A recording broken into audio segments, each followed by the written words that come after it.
Thank you for listening in to this edition of Remember a Life Well Lived. Today we're speaking with Jim Nichols. Prey Funeral Home served Jim's family twice within the past year, first with the death of one of Jim's brothers, then later in the year when Jim's mother-in-law passed away. In between those two deaths, Jim also experienced another loss through the death of a second brother of his.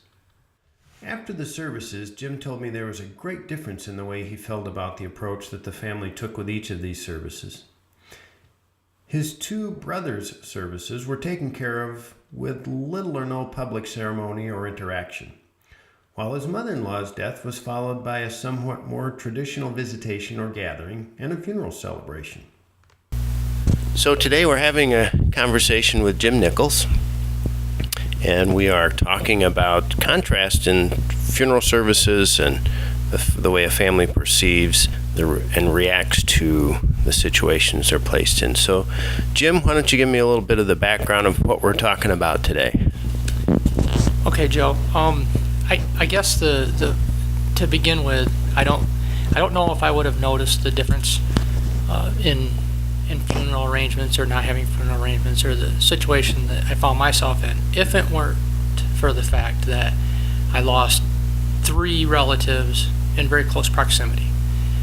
My oldest brother died of a heart attack. 1 month later, my next oldest brother died of hepatitis C contracted in Vietnam. And then just a few short months later, my mother-in-law died of cancer. So some of it unexpected, some of it kind of we knew about, but nonetheless, 3 deaths in a very short proximity. So it's easy for me to contrast my feelings and my thoughts on those 3 situations. So kind of in a nutshell, here's what I've experienced, and I say this with some reservation.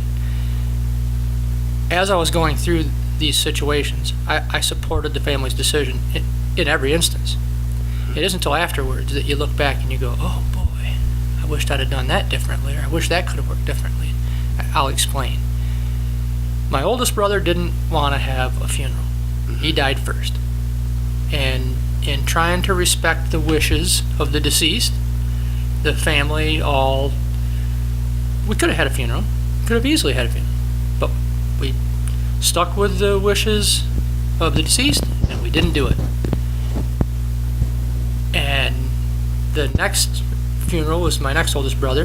He also didn't want to have a funeral, and we didn't. But in his case, we had a small gathering with family and friends, and some external friends as well.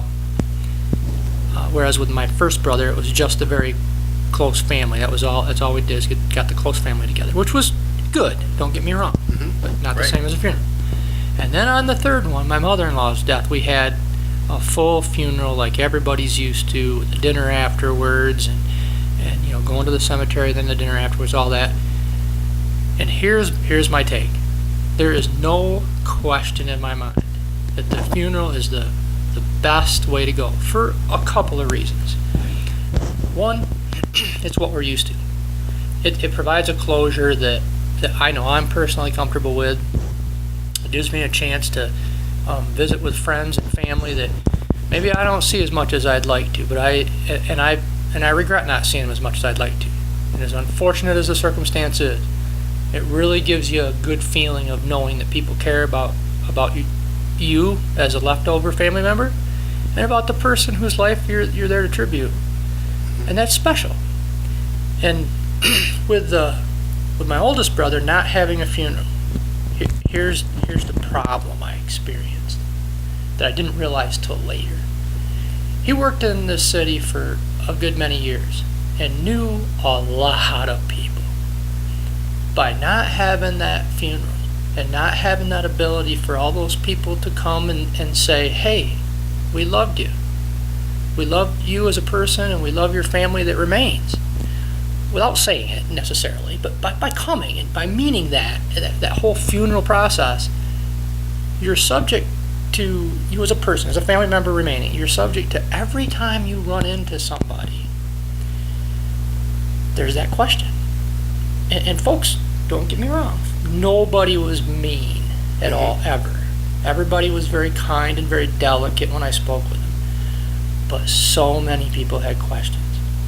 So now, instead of coming together and having this closure where people are all coming together and they can network amongst one another, in addition to that feeling of support that you personally get, now the information doesn't get shared.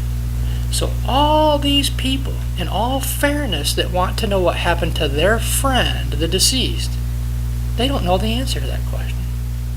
So naturally, it comes up in conversation. Again and again and again and again.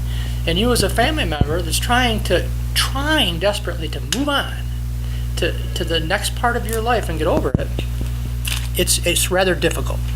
So I guess from my perspective, I think it's important to appreciate and understand the wishes of the deceased, but there's also some value taking care of those that are remaining, and I think there's room for compromise. I think there's room to recognize somebody's personal wishes and probably provide some kind of service, some kind of closure, some kind of funeral, if you will, for taking care of the different concepts that I kind of described. So that's it, kind of the Reader's Digest version. I mean, you could drag it out with a lot of detail, but that's pretty much how I felt about it, Joe.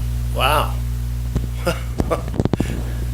Well, thanks, Jim, because I think you said it pretty much all, and I can't think of any other questions to ask you or any other details to elaborate with. But I just thank you for your time and being able to stop by and chat with us a little bit about that, because as we said, we've had that conversation a couple of times before over the last month or so.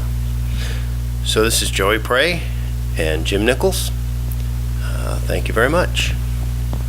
Thank you for joining us on this edition of Remembering a Life Well Lived, where we believe that the best way to help families heal is by celebrating lives well lived.